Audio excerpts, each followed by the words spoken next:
In 5 years' time, Gen Z will make up 1/3 of Asia's population. They are well informed and they adapt fast to changes in their environment. Even though they think like their former generation Y, these digital babies have distinct behaviors for business. The COVID pandemic has given them a chance to showcase their potential as young entrepreneurs and as employees. They could be the resource we need to transform us into the new normal. Hi, I'm Rachel Chan. I'm also a millennial Gen Y. In a series of videos, I will tell you stories of my talented fellow millennials who have started their businesses in the midst of a COVID pandemic. Hi Chloe. Hello. Hi Truffle. So Chloe, I see there's a lot of beautiful bananas over here. Can you tell us more about this? Yes, just give me a second while I put this fatty down. Okay. Cool. Okay, yep. So yes, basically I started Parks and Ladies where I make handcrafted accessories for pets and pet owners alike. This whole thing came about because I was looking for the perfect accessory for Truffles, my dog.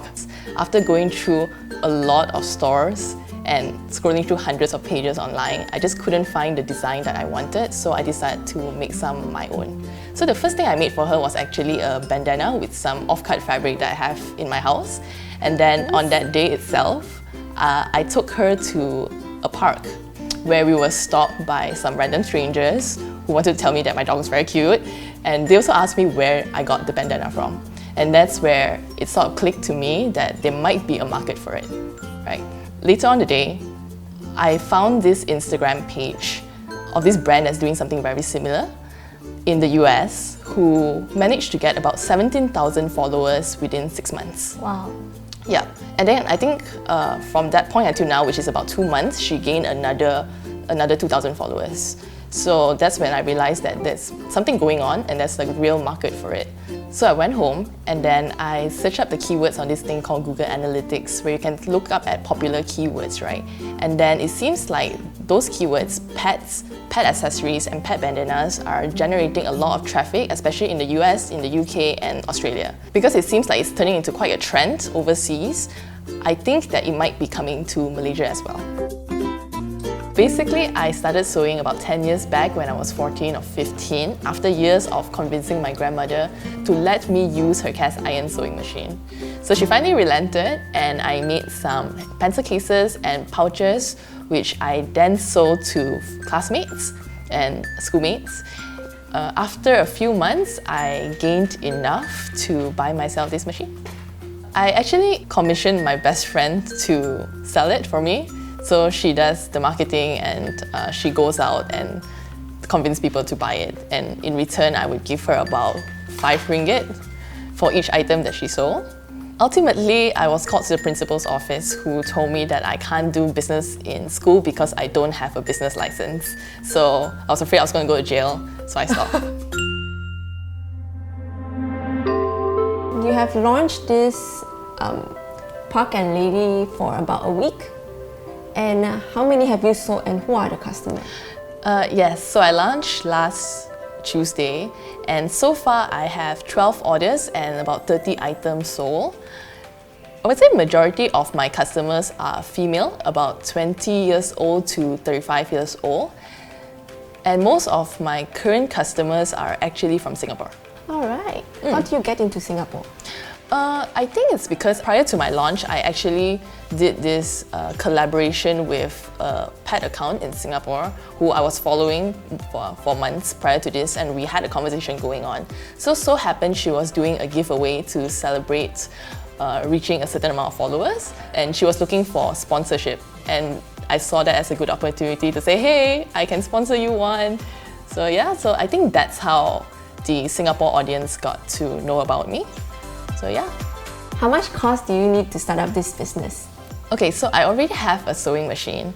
So the only thing that I needed to get was actually fabrics, and because everything was sourced from overseas to get the fabrics that I wanted, I would say that my startup capital was about 1,000 ringgit to purchase all my materials and to set up a website. Other than your own website, what are the marketing platforms that you use as well?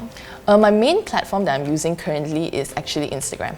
So while I was setting up my website and trying to finalize it and trying to finalize the back-end things such as like how am I going to do the packaging, which delivery courier am I going to select and things like that. At the same time, I started up this Instagram page for the brand, and then I posted up a couple of pictures just to garner up some interest, and then I actually did a model search, and that's when everything really took off.